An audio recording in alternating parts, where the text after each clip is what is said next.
I don't want to butcher this question, but all I know about this question is when somebody asks me, do you speak Dutch, Christopher? Then I say, of course I do. And then I say, let me impress you. And I just get the throat ready. Huur gaat, voor, koop. I butchered it. I said it incorrectly. It was beautiful. Huur gaat, voor, koop. Huur gaat, voorkoop. Yeah. Cilna, I believe you have a question on huur gaat, voorkoop. See, it's really tripping me up. And the question you were referring to is around an agent, sale of a property, and where a rental agreement is in place in terms of huur gaat, voorkoop. Can you please just elaborate on that a little bit more? And yeah, take us through a situation with this lovely phrase. It is Dutch. It is very much Dutch. So, huur gaat, voorkoop is the principle. And I know in a previous show we did huur gaat, voorkoop in a lot of detail, how it works, where it comes from, the whole thing. But the short version of huur gaat, voorkoop is if there is a lease agreement in place, the right of occupation is already dealt with.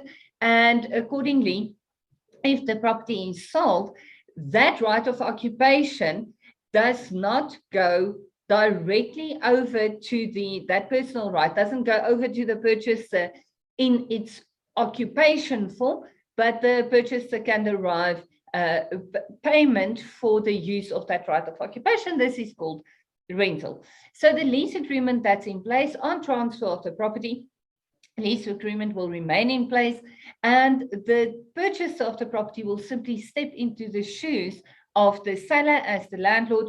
You don't have to do an addendum. You don't have to do anything. You don't have to sign a new lease agreement. It happens ex lege by way of law on the moment of registration. That's the way it works. But now the question is, and this question I get quite a lot from the agents I work with. If I am the agent, I am mandated by the landlord. I have a management mandate, so I'm doing the day-to-day management of the rental. I'm doing the invoicing, and I am collecting rent on behalf of the landlord. And this is now my mandate. So what happens if the property gets sold? The tenant remains in occupation of the premises because of the principles of huur gaat, voorkoop. If the landlord decides not to cancel and enforce his rights in terms of Section 45C of the Rental Housing Act, so the tenant remains in occupation. On transfer of the property, the purchaser then makes contact with the agent and say, listen, Mr. Agent, actually, fun fact, I have quite a big portfolio. I do my own rentals, or I have another agent that I've been working with for years. So I am going to move this mandate to myself or to another agent, but I am taking it away from you. And the question I always get from agents is that allowed? Because they make reference to the commission and to their mandate in the lease agreement. Now, first off, you can never, ever, ever, julle rarig, ever be a party to a lease agreement as the agent.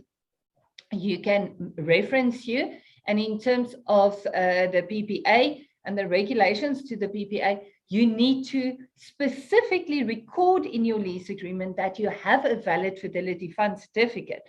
But more than that, you cannot be a party to that agreement. It's only the landlord and the tenant. You can reference your commission just so the tenant knows about your presence, but you can never rely on your lease agreement to claim your commission. It's as simple as that. The document that you claim that in is in terms of your mandate agreement. So the sale of the property, as much as huur gaat, voorkoop, means that the right of occupation may remain with the tenant, it says nothing about the mandate agreement. And the purchaser of the property is something brand new. It's a brand new person. In terms of our law and the majority of the free world, you have freedom to contract. You can never, ever, ever be forced to contract with a specific party.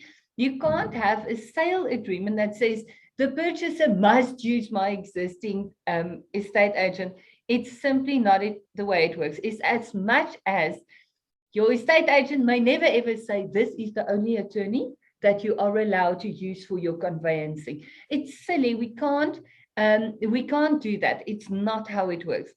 So the purchaser may cancel your mandate. And if you did not quantify your full commission properly in your mandate agreement, sadly, you will lose it.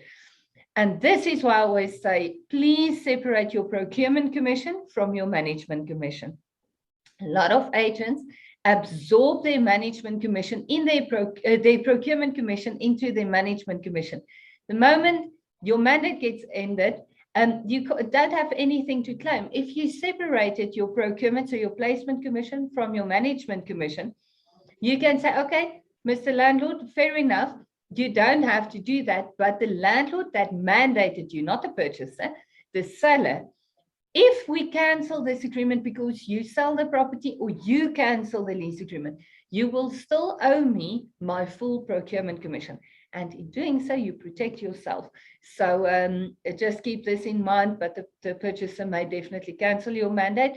And the only party that will have to pay you is the seller, the landlord that instructed you, but only in as far as you guys have agreed to clearly in the mandate agreement. And this, my friends, is why you need written mandate agreements. Wow. That was that. Thank you. That was all of that. Oh, all of that. So much. Done. We're done That now. was that. So just on that question, guys. So what I've seen practically, Cilna, I don't know if you agree, but the calculation of the procurement and the administration commission, it's really just a question of maths, guys. So it's not like but now it works so differently.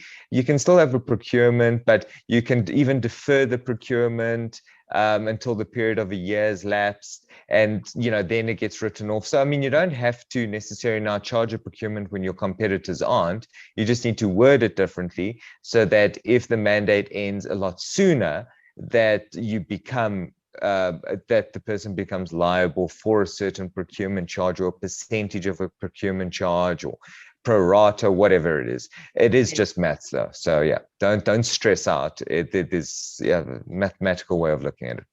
Exactly. Thanks, Cilna. Thanks, Bruno.